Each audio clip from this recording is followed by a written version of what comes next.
अस्सलाम वालेकुम। मेरा नाम है ऐमन इमरान शाह और मैं छठवीं क्लास की तालिबा हूँ और मेरी किताब का नाम है नेकी का अंजाम। और इसके ऊपर बहुत सारे फूल, दरख्त और पेड़, नदियाँ भी मौजूद है।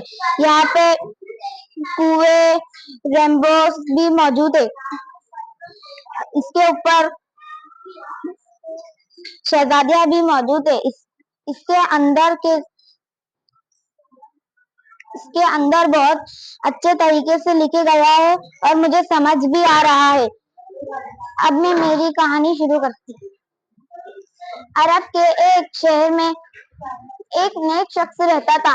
वह बहुत मालदार था। जब वो बूढ़ा हो गया तो उसने उसके मरने का वक्त नजदीक आ गया। उसने अपने एक लौते बेटे को अपने पास बुलाकर उससे कहा, खास तौर पर ये वसीयत की का वो झूठ या सच कसम कभी ना खाए। इसके बाद वो बूढ़ा मर गया। आहिस्ता आहिस्ता लोगों में इस नेक शख्स की वसीयत की खबर फैल गई और बाज़ा बेईमान लोगों ने इसके बेटे से नाजायज तौर पर रुपया हासिल करने का और अदा करने का करा कर लिया।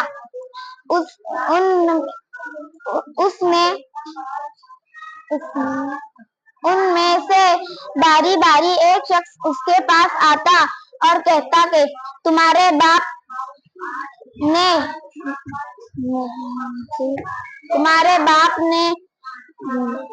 जिम्मे मेरे इतने रुपये हैं, वो हमें लौटा दो वरना कसम खा लो। नेक शख्स का बेटा अपने बाप की वसीयत पर कसम नहीं खाता था।